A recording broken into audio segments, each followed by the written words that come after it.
What's going on, guys? It's Danny from Fantasy Stock Exchange here, and today I'll be going through my top Week 7 start sits at the wide receiver position, where I break down every single wide receiver matchup, who I would start, who I would sit, and ultimately who's a viable flex option for this week. If you guys are new to the channel, the parameters of this video are as follows. A start with indicated player I have top 24 level confidence in, aka wide receiver 1 or 2. A flex would be a player in, that wide receiver 3, 4, top 40 range at wide receiver. And a sit would be anyone currently outside of my top 40 rankings. And in this video, I'm also going to be breaking down the relevant wide receiver cornerback matchup and potential game script we can expect, so you guys can be best informed to make those wide receiver start sit decisions in week 7 for fantasy football. Let's try to get this video to over 400 likes. So if you enjoy, please leave a like down below and help us on our road to 20,000 subscribers by hitting that subscribe button if you enjoy the content. Also, of course, leave a comment down below on your top start sit decisions, and I'll try to get to as many as possible. But before we get into the video, as always, appreciate you guys. We're going to hit the intro.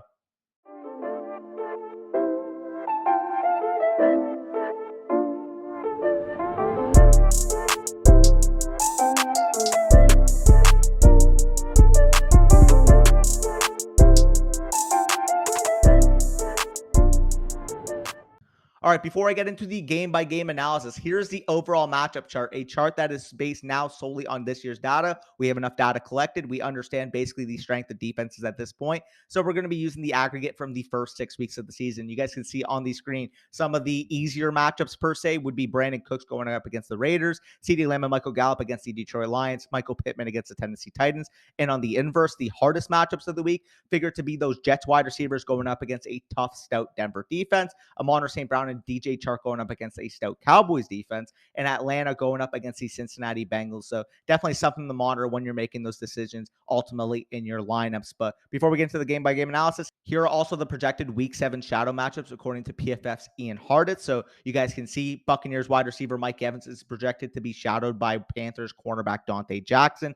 Bengals wide receiver Jamar Chase going up against AJ Terrell. Drake London going up against Chidobe Awuzie. The Cowboys 2 wide receivers with CeeDee Lamb and Michael Gallup projected on Jeffrey Okudah and Amani Oruwariye respectively.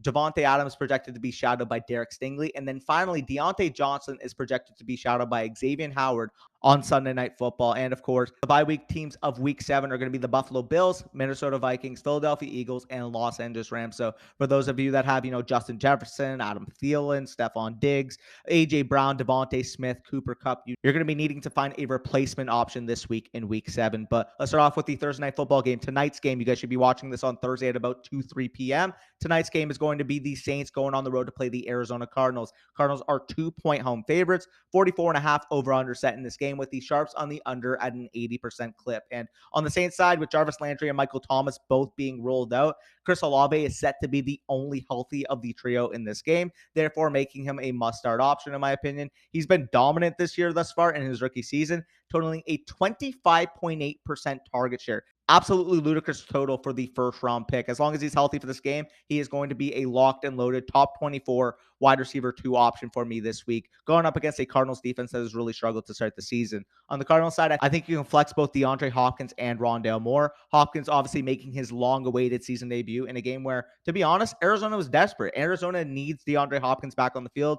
2-4 record. The offense has been very volatile to start the season. And of course, as we know, when DeAndre Hopkins has been healthy in the past, he's one of the best wide receivers in the NFL. We haven't really seen him play like his typical self since 2020. Even last year, he wasn't commanding the similar target share like he was in 2020. However, talent is still clearly there. Once he shakes off some rust and he gets reacclimated to this Arizona offense, I do expect him to re-enter that top 24 on a week-to-week basis. I also think Rondale Moore, again, is a flexible type of option this week. 18% target share, 21% target share, and 26% target share in the last 3 weeks, respectively. I think he's the clear-cut second option in this offense. You guys can see all those graphics on the screen. Next matchup, starting the 1 p.m. slate, we have the Giants on the road to play the Jacksonville Jaguars. Jaguars are 3-point home favorites in this game. 42-point set over-under, with the sharps on the under at a 57% clip. And it's pretty simple on the Giants side. You are not starting a single Giants wide receiver. No single Giants wide receiver has entered my top 40 in my rankings. The closest one would be Wan'Dale Robinson, rookie wide receiver. But until he earns a more consistent route participation, he would not enter my lineup. So therefore, until that happens, the Giants wide receiver core from a fantasy perspective is ultimately going to be a wasteland. On the Jag side, I think you can start Christian Kirk as a mid to low end wide receiver too.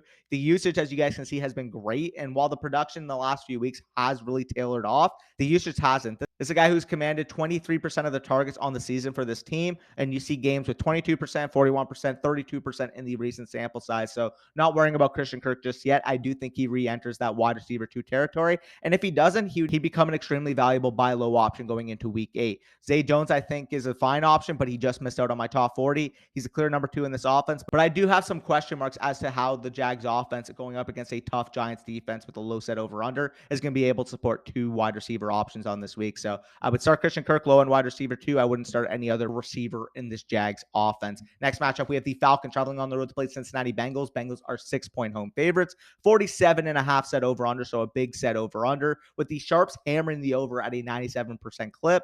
And again, it's another simple one. On the Bengals side, you are clearly starting both Chase and Higgins as top 24 options this week. As we know, both are studs and must start options every week.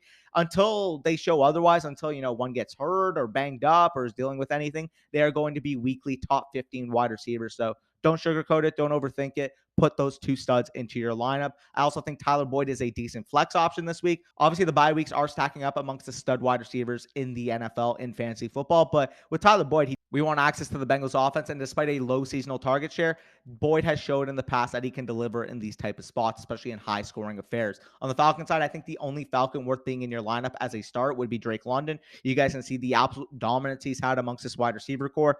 32% season target share for the rookie in a matchup where we can see an uptick from their average 22 pass attempts per game. I do think that his floor is extremely high. I think his floor is like 7-8 targets in this game. We expect this Falcons offense to be able to pick up where they left off this past week, and Drake London has to be the key focal point to be able to do so. Next matchup, we have the Packers traveling on the road to play the Washington Commanders. Washington is a 5.5-point home underdog in this game, 41.5 set over under, with the Sharps hammering the under at a 90% clip. Commander side, I think you can flex both Terry McLaurin and Curtis Samuel. Target shares in the past few weeks have been relatively similar, and given the offensive volume, they've basically just traded off performances for the most part. Again, none are set and forget top 24 level options on a week-to-week basis, but this Washington receiving core as a whole presents a very volatile range of outcomes on a weekly basis. Obviously, upside case being, a top 10 level finish on the week, but because of the volatility, I can't personally rank either of them in my top 24 in any given week. The talent there would be for Terry McLaurin to re-enter that status, but until he stops getting out-targeted by Curtis Samuel, you're going to be a flex for me. Another worry for these other 2 wide receivers is that with Jahan Dotson expected to be returning to practice this week, if he consistently practices throughout the week, that should mean that he would be ready to go for Sunday. And of course, if he plays Sunday, adding another talented young rookie wide receiver to this core is going to take a little bit of pie from the other 2. So I am a little bit worried about potential volume, but of course, any of these 3 wide receivers on Washington can pop off in any single game. I do think on the flip side, from Packers receiving core, that you can flex Allen Lazard and Romeo Doubs.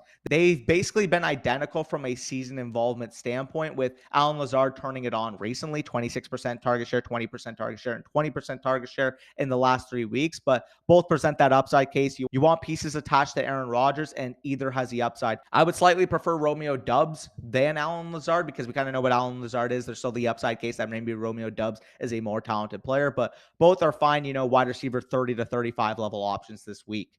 Next matchup, we do have the Buccaneers traveling on the road to play the interdivisional rival Carolina Panthers. Carolina is an 11-point home underdog in this game, 40.5 set over under, with the Sharps on the under at a 70% clip. On the Tampa side, you are starting both of their stud 2 wide receivers with Evans and Godwin, and you're sitting any single other Bucs wide receiver. Both of these players, as we know, are the driving force of the Tampa Bay offense. When the Bucs, of course, are at their best, they're thriving through Mike Evans. They're thriving through Chris Godwin. I have top 15 level confidence in each to be able to perform this week against Carolina. On the Carolina side, I think you can flex DJ Moore. Carolina has run a slow pace, low scoring, inconsistent offense that really has flagged DJ Moore despite the 23% seasonal target share. However, I just can't sit a player that's that involved in their own offense. We're plugging him in. We're hoping the situation doesn't flag him. But if he keeps putting up some dud performances, I don't mind labeling him as a sit. But until then, wide receiver 3-4 type, low-end flex option, I think, would be the appropriate title when it comes to DJ Moore. Very disappointing if you took him in the 3rd, 4th round of your fantasy drafts. He has been very volatile, to say the least, this year. Next matchup, we do have the Lions traveling on the road to play my beloved Dallas Cowboys. Dallas is a 7-point home favorite in this game, 49 set over under, with the Sharps on the under at a 66% rate. In this game on the Cowboys side, I think you can start CeeDee Lamb with top 5 level confidence. As we've seen this past year, Lamb holds a 33% seasonal target share and is the clear alpha of the Dallas receiving core. However, I do also think that you can flex Michael Gallup. He's demanded 33% of the targets and 21% of the targets in each of the last 2 weeks, operating as that team's main boundary vertical threat. And obviously, as we know, with the return of Dak Prescott to this offense, we expect them to be able to capitalize down the field much more than what Cooper Rush was able to do. So adding Dak Prescott, adding that vertical element back to the offense, I think Michael Gallup can be viewed as a top 30 to 35 level wide receiver with more upside moving forward. Dak Prescott unlocks a huge portion of this offense that was missed with Cooper Rush as the starter. On the Lions side, I think you can start Amon St. Brown with top 15-ish level confidence. He's consistently gobbled up targets this year, and obviously in that high set 49-point over-under in this game, we expect them to be able to command a ton of volume. Detroit being a 7-point road underdog in this game, we expect them to be operating from a positive pass game script. 40, 45, maybe even 50 passing attempts from the Lions. I do think the Cowboys get up early and often in this game, which is obviously great for a player like Amon St. Brown who commands the volume that he does. I do think that Josh Reynolds is a fine option. He barely missed out on my top 40, but if he keeps up this consistent target share that he's shown these last few weeks with ARSB at full health, I think he'll deserve a spot in the top 40 moving forward. So he misses out for now. I would sit him for now, but I do think moving forward, if he does perform and he does exceed expectations yet again, he could be a constant in these rankings. Next matchup, we do have the Colts traveling on the road to play the Tennessee Titans. Again, another interdivisional matchup. Tennessee is a 2.5-point home favorite, 42.5 set over under, with the Sharps on the over at a 53% clip in this game. I do think on the Titans side that you can't start a single wide receiver from this team. Their leading wide receiver right now, Robert Woods, has only averaged 5.6 targets per game. This is low volume, bad offense with no consistent wide receiver producers. So until Treylon Burks gets back, I don't think any single Titans wide receiver can enter your lineup for the time being. On the Colts side, I think you can obviously start Michael Pittman. We've seen this year elite target share, and to be honest, has performed like that alpha stud wide receiver that we thought was in his range of outcomes going into the year.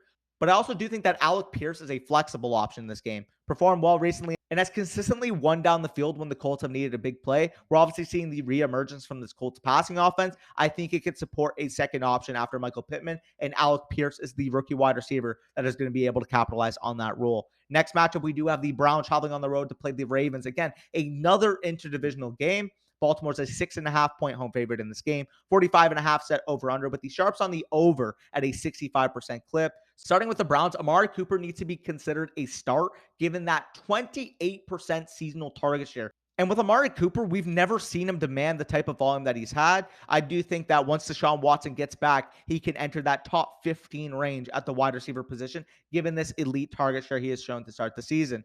Donovan Peoples-Jones has performed like the clear wide receiver 2 on this team. And while he misses out on my top 40, I do think he's someone to watch moving forward. If he keeps stringing together this level of volume that he's shown in the past few weeks, Donovan Peoples-Jones can be considered a fringe wide receiver 4 option and flex play on a week-to-week basis. On the Ravens side, I think you can flex Rashad Bateman, assuming he plays. Usage wasn't quite great, to say the least, when he was healthy, but as soon as he's ready to get to a full allotment of snaps, I do think Rashad Bateman could be a top 25 wide receiver on a week-to-week basis. But until then, he's going to be in that wide receiver 30 to 35 range in my rankings. Moving on to the 4 p.m. game, we do have the Jets on the road to play the Broncos. As I'm recording this, the line is not currently up. You should be seeing it edited into the video, but 38.5 over under, Sharps on the under at an 86% clip. And in this game, another simple one for me on the Jets side, I don't think you can start any single wide receiver due to, again, extremely low passing volume with Zach Wilson under center, combined with the flat target shares we've seen really across the board recently. You guys can see the graphic,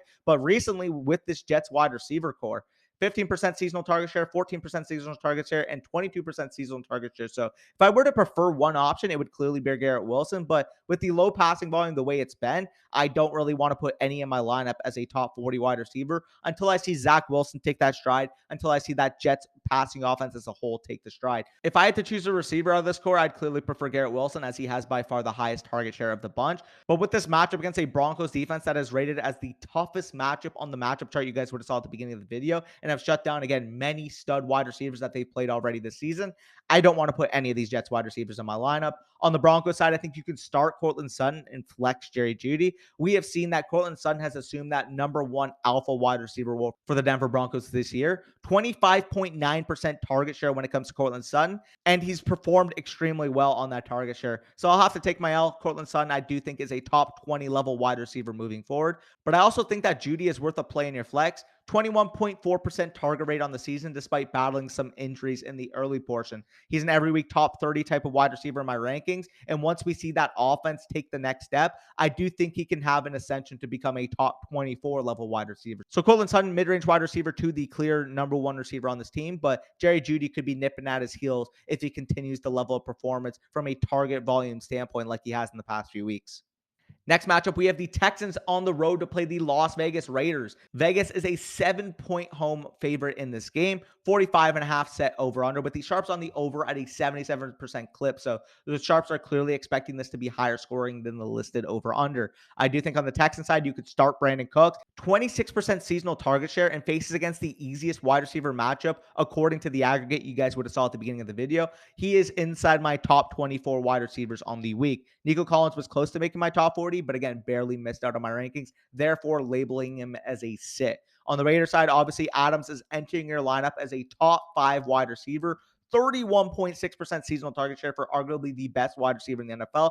Do not overthink Davante Adams this week into your fantasy lineups. Next matchup, we do have the Seahawks traveling on the road to play the Los Angeles Chargers. Chargers are 6.5-point home favorites in this game. 51-point set over under, but the Sharps on the over at a 65% clip. So clearly the Sharps are expecting this to be an absolute barn burner of a game. So as a result, let's keep this very quick. You are starting all 4 of these stud wide receivers in this game, assuming Keenan Allen is healthy, with DK Metcalf, Tyler Lockett, Mike Williams, and Keenan Allen all being in my top 24 for this week. I kind of made reference, but this is by far the highest over-under of the entire slate. And with the volatility of each on the defensive standpoint, I do expect some fireworks to be had in this game. And there's a chance that not all of them pay off, as there always is, but sticking to your process, starting great players and juicy matchups is always a good plan. So if you have DK, if you have Tyler Lockett, if you have Mike Williams, if you have Keenan Allen, plug them into your top 2 wide receivers. They are set it and forget it options for me this week in this matchup, expecting a lot of points to be scored. Next matchup, we do have the Chiefs traveling on the road to play the San Francisco 49ers. Niners are 3-point home underdogs in this game, 48.5 set over under, with the Sharps on the over at a 56% clip. 49ers side, I'm obviously starting Deebo Samuel. 27% seasonal target share and has averaged over 15 PPR points per game. He's an every week wide receiver too, in my opinion, although that may be a slight disappointment for those of you that drafted him in the second round of your fantasy draft. I don't think he has that mid-range wide receiver 1 ceiling that we were craving entering the year. However, I think he could be a high-end wide receiver 2 rest of the season in my rankings. I'd also feel comfortable starting Brandon Ayuk. Again, I kind of mentioned, but this is a high over-under set game. Considering how strong that 49ers defense is, the fact that this is a 48.5 set over-under and the 49ers are 3-point home underdogs, Vegas expects that Chiefs offense to be able to put up points on the other end, which as a result is going to force the 49ers to run from a positive game script from a passing perspective. And when it comes to Brandon Ayuk, we've seen him command 22% of the team targets this year. And of course, if you guys had him in your lineups this past week, phenomenal game this past week. So with Brandon Ayuk, I'm trusting him to be a top 20 to 25 level option this week, just making my top 24 rankings. And with Brandon Ayuk, he'd typically be in that high-end wide receiver 3 range for me. But of course, due to the bye week, he does crack my top 24 this week. So starting with a wide receiver 2 level confidence, high scoring affair, good game script, positively affecting Brandon Ayuk for this game. On the Chiefs side, I really just think it's pretty ugly across the board. This has really been a true wide receiver by community, indicated by the seasonal target shares that you guys see on the screen. But Juju is still leading the charge. I consider him a low-end wide receiver 3, high-end wide receiver 4, barely cracking my top 40. He is a flex for me. I want access to this game, and despite his lack of talent, as I've kind of cited, Juju has still been able to lead this wide receiver core, of course, in target share on a week-to-week basis. I don't think any single other Chiefs wide receiver touches your lineup, but I am eyeing to see the potential uptick in usage for Sky Moore, because I do think from a pure talent perspective, he could be the best wide receiver in this core. But until then, until he proves that he can command a consistent snap share, Juju is your main option with wide receiver 3 level expectation. And now we move on to the Sunday night football game. We have the Steelers traveling on the road to play Miami Dolphins. Dolphins are 7-point home favorites in this game. 44.5 set over under, with the Sharps on the over at a 56% clip. And as always on the Dolphins side, start both of these two superstar wide receivers. Both command north of 23% of the targets on the season. Hill at a 30% target share with Jalen Waddle at a 23% target share. And as we know, they occupy one of the most concentrated target share offenses in the entire NFL. And if there's one thing that Miami and Mike McDaniel do a great job at, it's getting their playmakers their touches. And these are two of the best, most explosive offensive players in the entire NFL. And the two best players on the team by a mile, in my opinion. Each are every week top 10 to 12 wide receiver options. Tyreek Hill being a top 5 level option. Jalen Waddle being a low-end wide receiver 1, of course, given that usage, 7% discrepancy in their target shares. But I do think that each hold an extremely high weekly ceiling. They are never leaving my lineup other than bye week or potential injury. On the Steelers side, I think you can start Deontay Johnson and flex their other two wide receivers. We saw this past week that Johnson has reclaimed his status as the dominant wide receiver 1 on this team, taking in 28% of the team targets on the season. The points will come as soon as that Steelers offense doesn't maintain as a total dumpster fire. And I won't consciously have a wide receiver demanding nearly 10 targets per game outside of my wide receiver 2 range. So as a result, Deontay Johnson, low-end wide receiver 2, given the ineptitude of the offense, but the target share alone makes him well worth a top 24 level play, in my opinion. I think the other two are fine low-end flexes, trading off big performances on a week-to-week basis, but I do think that both present upside worthy of your lineup, especially this week with how many wide receivers are on bye. So Deontay Johnson, top 24 level play. Claypool and Pickens each being in that wide receiver 30 to 40 range, with me slightly preferring Pickens if you have to make that choice into your lineups. Final matchup of the slate, as always, Monday Night Football. We have the Bears traveling on the road to play the New England Patriots. Patriots are 8-point home favorites in this game, 39.5 set over-under, with the Sharps on the under at a 91% clip. So Sharps are really expecting this to be a muddy, low-scoring Monday Night Football game. Go figure, that's basically what we've seen all season. Another relatively brief one from a start-sit perspective, however. On the Patriots side, I think the one that you can clearly start is Jacoby Myers. He's a top 24 level wide receiver in my rankings. He has posted a 31.7% target rate when on the field, meaning that, again, when he's fully healthy, he's running his full allotment of routes, he gets peppered with targets in this offense. I think it's time that we finally start viewing Jacoby Myers in the same frame that we do a guy like Deontay Johnson, a wide receiver 2-3 type that on a weekly basis, given his elite usage, has to be in your lineups. Obviously, if you guys got him in round 11, round 12, whatever he went in your draft, he's looking like a player that has paid off huge for your lineups. I do think that the other wide receivers in this core are too volatile to enter my lineup just yet, but I do want to monitor the status of Tyquan Thornton in the coming weeks. If he keeps performing like he did this past week, he will be a top 40 wide receiver in my rankings. On the Bears side, you can flex Darnell Mooney as a low-end option. Given the 28% season target share he's demanded, with the Bears' slight uptick in passing volume that we've seen the past couple of weeks, they've thrown the ball over 20 times in the past few weeks after a start to the season where they were averaging like fucking 12 passing attempts per game. It was a mess at the early portion, but we're starting to see the Bears' offense develop a passing nature to it comparative to what we saw early on. I think it's gross trusting a Bears player, but again, he's quietly picked it up. Still expecting low ceilings for everyone involved in this matchup. So he doesn't really have a high ceiling, in my opinion.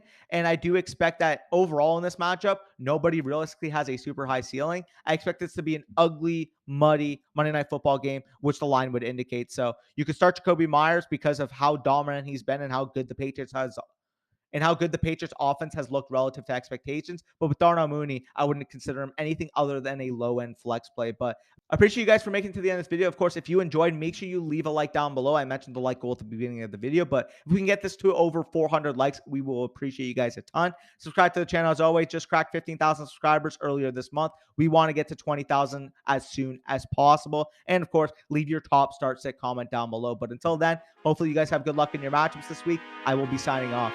Take care. Wire me the money.